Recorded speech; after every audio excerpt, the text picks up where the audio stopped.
अभय जी आपको जोड़ना चाह रहे हैं? मैं एक छोटी सी बात ये जोड़ना चाहता था कि विपक्ष जब पिछली बार हिमाचल प्रदेश विधानसभा और कर्नाटक में विपक्ष जीता था, उस वक्त भी विपक्ष ने ईवीएम के सवाल पर सवाल उठाए। विपक्ष चुनाव जीते हारे, ईवीएम के ऊपर सवाल उठाने के मामले में उसके रवैये में एक निरंतरता है। ऐसा नहीं है कि उसने जीतने के बाद ईवीएम की तारीफ करनी शुरू कर दी हो, ऐसा कुछ नहीं है। विपक्ष लगातार इस सवाल को उठाता रहा है और संसद में भी उनके लोगों ने ये कहा है कि हम चुनाव जीते हैं हारे, ईवीएम के ऊपर वो सवाल लगातार उठाते हैं। ये बात सही है समीर जी की कि अगर विपक्ष को ईवीएम के ऊपर शक है तो उसे एक अंतिम रवैया बनाना चाहिए। उसे चुनाव आयोग या राष्ट्रपति को जाकर प्रतिवेदन देना चाहिए कि अगर आप ईवीएम से चुनाव कराएंगे तो हम चुनाव में भाग नहीं लेंगे। अब आपको विपक्ष को चुनाव में भाग लेना है तो आप ईवीएम रखना है कि नहीं रखना है, आप ये तय कर दीजिए।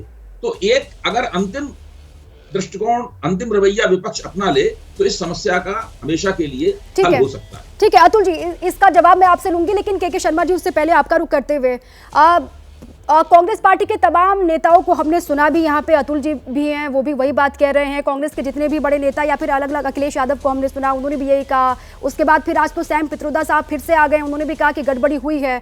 अब एक सवाल ये भी आपसे पूछा जा रहा है कि विपक्ष अगर ईवीएम को लेकर आपसे सवाल करे तो आप एकदम चुप हो जाते हैं, लेकिन एलन मस्क ने अगर कुछ कहा तो उसके बाद पूरी आपकी सफाई देने वालों की आपकी तरफ से भी एकदम लाइन लग गई है। बताया जा रहा है कि नहीं भाई ईवीएम ठीक है। नहीं, देखिए इसमें दो अलग अलग विषय हैं दीपा जी, इसको समझना चाहिए। कांग्रेस हमारे देश के वो हैं, पार्टी हैं, और यहाँ उनका लोकतंत्र में विपक्ष को अधिकार है वो प्रश्न उठाएं, लेकिन यदि उसका उद्देश्य कोई सुधार की बजाय देश की संवैधानिक संस्थाओं को बदनाम करने की है, देश के लोकतंत्र को बदनाम करने की है, और उसके पीछे यदि कांग्रेस किसी साजिश में संलिप्त जैसी स्थिति उनकी दिखलाई पड़ने लगती हो तो यह प्रश्न उठने स्वाभाविक है। आप इस देश के साथ गद्दारी नहीं कर सकते, आप इस देश की संवैधानिक संस्थाओं को विश्व में बदनाम नहीं कर सकते, इतने बड़े 140 करोड़ भारतीयों के लोकतंत्र को जिसका लोहा पूरा विश्व मान रहा है। तो यदि मानसिकता यह है आपकी तो उसका तो जवाब देना ही होगा। कांग्रेस ने यहां कई बार प्रश्न उठाया, उसका हमने जवाब दिया है। और इसके पीछे के षड्यंत्र जो देखने को मिल रहे हैं, जिस ढंग से विदेशों से जो सपोर्ट हो रहा है और उसको लेकर ये आगे बढ़ रहे हैं, और आज इनके कांग्रेस के राहुल गांधी के तथाकथित गुरु सैम पित्रोदा भी उसके समर्थन में आ गए हैं, जो विदेशों में किस तरह से भ्रामक प्रचार भारत को लेके, भारत के लोकतंत्र को लेके करते हुए एक बार नहीं कई बार दिखाई पड़े, और राहुल गांधी भी उसमें संलिप्त रहे हैं। तो इस तरह की चीजों को तो बर्दाश्त नहीं किया जा सकता दीपा जी, इसको तो किसी भी तरह से हमें इस लेकिन पर अभी अभय जी को आपने सुना ना के शर्मा जी, अभय जी ने ये कहा कि विपक्ष सिर्फ जब हारता है तो ही सवाल नहीं करता, बल्कि वो तो जब जीतता है तब भी सवाल करता है। हिमाचल में जब जीते तो भी उन्होंने अपना सवाल जारी रखा, और कर्नाटक में जीत हुई उसके बाद भी उन्होंने ईवीएम को लेकर हल्ला बोला। तो वो तो दोनों ही कंडीशन में करते हैं ना सवाल। बिल्कुल बिल्कुल बिल्कुल, नहीं मैं बता रहा हूं, दोनों कंडीशन में बता रहा हूं। मैं उसी पे आने चाह रहा था कि उनकी निरंतरता है। अभय जी का कहना यह है, तर्क है कि उनकी निरंतरता है। तो भी ठीक है, हिमाचल और आपने वहां जीता 2 जगह, कर्नाटका में, तो उसके बाद आपने वो प्रश्न, लेकिन फिर भी आपने कहा कि नहीं अभी हमें शंका है इस पर, क्योंकि स्वाभाविक है 22 राज्यों में हम हैं, ये 2 ही 3 राज्यों में बैठे हैं, तो अभी तो इनको जीतने के लिए बहुत सारा समय लगेगा। तो स्वाभाविक है ये प्रश्न ये उठाते ही रहेंगे, और इनको तो उससे तो ये तो विधानसभा के चुनाव है, लोकसभा में इनके लिए तो इस देश में लोकतंत्र नहीं था ना, तो ये प्रश्न उठाएंगे। अब ये बड़ा निरंतरता ये होती है कि किसी बात को यदि भ्रम फैलाना तो उसको निरंतर बोला जाए। जैसे मैं यदि उदाहरण में कह दूं कि मेरी मुर्गी की 3 टांग है साहब, अब मैं यदि कोई सामने वाला कहे कि आप दिखाओ अपनी मुर्गी कहां 3 टांग है, तो नहीं साहब दिखा नहीं सकते, लेकिन मेरी मुर्गी की 3 टांग है। अब इस कंसिस्टेंसी में हम बने, निरंतरता में बने हुए हैं। अब मुर्गी ने अंडा दे दिया, फिर भी हम बोल रहे हैं कि नहीं साहब हमारी मुर्गी का 3 ही टांग है, तो ये तो निरंतरता है। ठीक है, अभय जी ठीक कह रहे हैं कि निरंतरता बना के उन्होंने रखा है, तो एक झूठ बोलना है उसकी निरंतरता आप बना के रख सकते हैं। लेकिन अभय जी ने 1-2 प्रश्न और उठाए हैं, मैं उसको समय चाहिए मुझे जवाब देने। बोलिए बोलिए। उन्होंने कहा ऐसी कोई खबर मुझे आज तक सुनाई नहीं पड़ी कि किसी ने कमल के उसमें बटन दबाया हो और उसमें जो है हाथी का वोट पड़ा हो।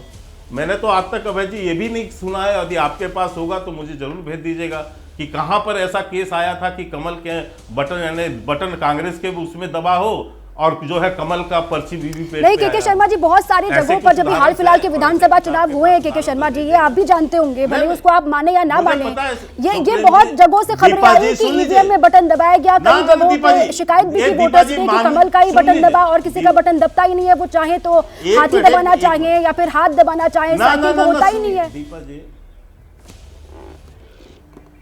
नहीं दीपा जी सुनिए ना, यदि ऐसे उदाहरण है तो इस सुप्रीम देश के न्यायालय अभी वो नहीं बैठे हैं, आप न्यायालय में ले जा सकते हैं और ऐसा न्यायालय में कोई केस आया हो और न्यायालय ने कोई निर्णय दिया हो सकता है मेरी ज्ञान कम हो तो मुझे संज्ञान में ला देंगे कि न्यायालय में ऐसे कोई मामला गया हो जहां वीवीपैट ये दिखाया गया हो कि आप कमल पे यानी हाथी पे दबाया और कमल पे निकला या पंजा पे दबाया कमल पे गया, ऐसा वीवीपैट कहीं पर आया हो तो ये न्यायालय में चैलेंजेबल है और ये बहुत ही गलत होगा, ये हमारे साथ भी गलत हो सकता है, इसमें कोई प्रश्न नहीं।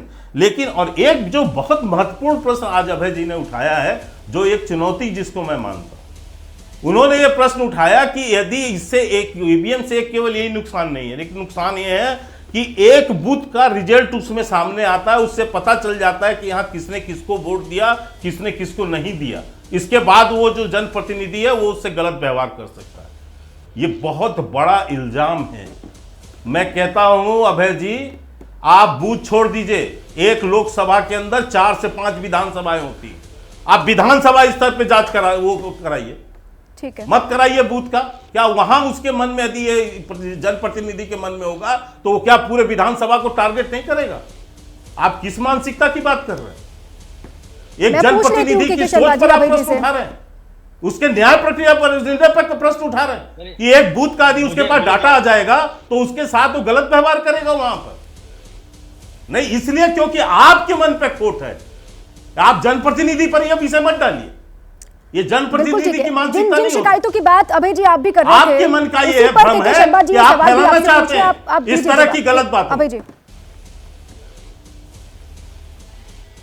देखिए, अब ज्यादा दूर को जाने की जरूरत नहीं है। आज दोपहर से ही टीवी के ऊपर जनता दल यूनाइटेड के एक सांसद, इनका नाम अभी मुझे याद नहीं है, सवेरे चर्चा हुई थी इसके नाम के ऊपर, उन्होंने ये कहा है कि जिन लोगों ने मुझे वोट नहीं दिया मैं उनका काम व्यक्तिगत रूप से नहीं करूंगा।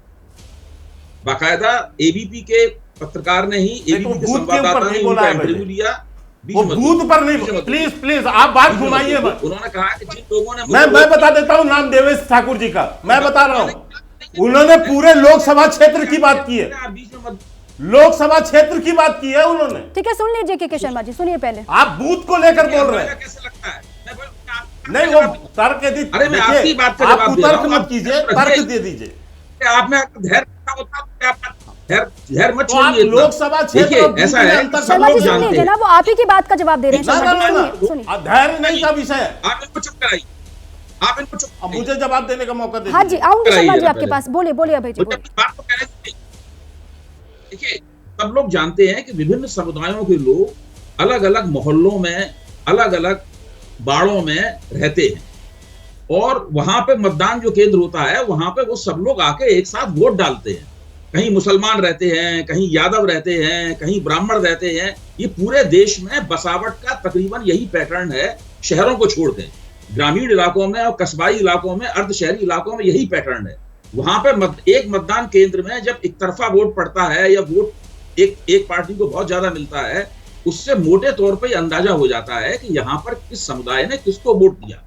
इसमें मैं ये नहीं कहता हूं कि हमेशा ही ऐसी प्रतिक्रिया होगी, लेकिन इसमें हमेशा ये हमेशा खतरा मौजूद रहता है कि उस इलाके की अपनी जो गोपनीयता है वो गोपनीयता भंग हो जाती है। मैंने केवल इतना कहा है। शर्मा जी और तमाम इधर-उधर की उड़ाने ले रहे हैं, उनको क्यों ले रहे हैं वो मुझे पता है। नहीं, वो कयासों के आधार पर आपने कहा अभय जी, लेकिन वो बहुत गंभीर हो जाता है ना, बहुत गंभीर भी हो जाता है। अब ये बीजेपी की तरफ से भी हर बार जब भी आरोप लगते हैं तो यही कहा जाता है कि वो अलग अलग पार्टियों से इन्फ्लुएंस हैं और इस तरीके से वो बात करते हैं।